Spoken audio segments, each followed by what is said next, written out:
Que la paix soit avec vous. Nous avons parlé du premier et du deuxième chapitre de cet ouvrage, Le génie de l'islam, et nous poursuivons cette introduction à tout ce que sont tous les thèmes qui sont abordés dans cet ouvrage pour essayer de mieux comprendre de quoi il s'agit quand nous parlons d'islam. Alors nous avons dit et répété, il faut parler des fondamentaux, les textes fondateurs, et puis ensuite la conception de Dieu, et puis la conception de l'homme, puis ensuite également le rapport au christianisme, au judaïsme, aux autres traditions monothéistes, et en l'occurrence aussi un certain nombre d'éléments qui définissent l'islam. Et puis ensuite, plus spécifiquement, quand on rentre en islam et dans les enseignements islamiques, eh bien, il y a des éléments qui sont liés de ce point de vue-là à la foi elle-même et à la pratique. Alors là, il y a dans le chapitre 3 eh bien, une présentation systématique de ce que nous devons savoir. La première des choses, ce sont les 6 piliers de la foi en islam, le fait de croire en Dieu, le fait de croire en ses livres, en ses anges, en ses prophètes, au jour du jugement dernier, au destin. Et tout ceci, il faut avoir une idée un tout petit peu affinée, parce qu'il faut faire attention à ce qu'on ne répète pas des choses qui sont fausses, que ce sera par exemple sur la question du fatalisme, quand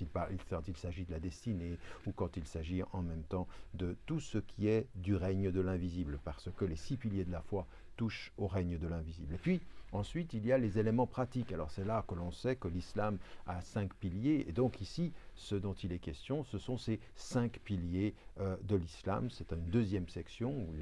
où il est question justement du témoignage de foi, ce qui nous fait rentrer dans l'islam, puis ensuite la prière, qui est le premier pilier pratique, puis ensuite la zakat, l'aumône, comme on l'appelle, mais en fait c'est une taxe sociale purificatrice, deuxième piliers de la pratique musulmane, et puis ensuite il y a bien entendu le jeûne et le pèlerinage qui sont aussi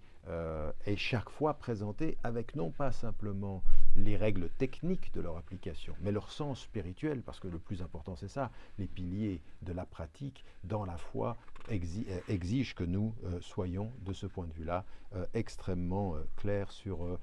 les éléments qui sont liés à la pratique et au sens de la pratique, et non pas simplement sur les éléments qui seront liés à la technicité des choses ou au caractère formaliste. Alors j'insiste beaucoup sur le livre pour afin de lier chaque élément de la pratique à un élément du sens. Et puis, la troisième section, elle est celle qui est importante, c'est celle des affaires sociales et le muamalat. Et là aussi, prendre le temps de savoir de quoi il s'agit quand on parle des affaires sociales, où la méthodologie est encore différente, parce que autant on ne peut faire que ce qui est écrit dans la pratique du culte, autant tout est permis sauf ce qui est interdit dans la pratique des affaires sociales. Et là, il y a une étude de quelles sont les obligations qui sont celles des musulmanes et des musulmans, et quels sont en même temps les interdits. Et pour chacun d'entre eux aussi,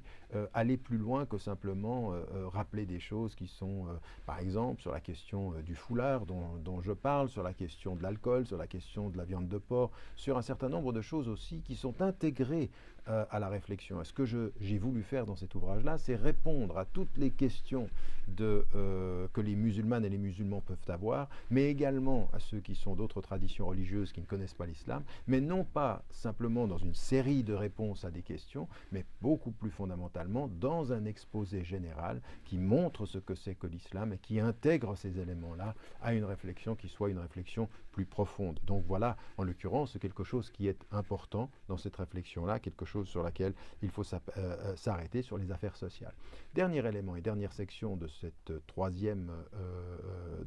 chapitre, c'est ce qui va constituer la spiritualité et l'éthique. Et là aussi, quelque chose qui est particulièrement important, c'est le lien qu'il faut faire entre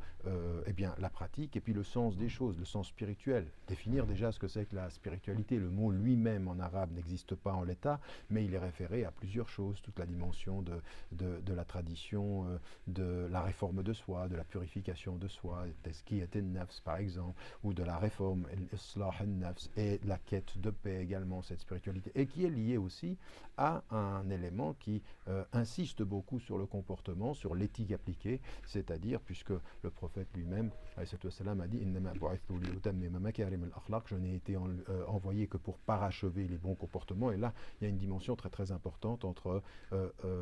la conception de l'invisible, la pratique religieuse, la dimension spirituelle et l'application de ces règles dans notre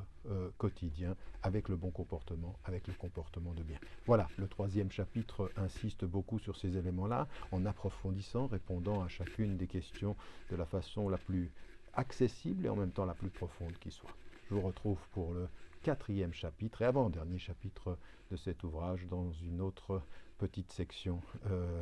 Inch'Allah, que la paix soit avec vous.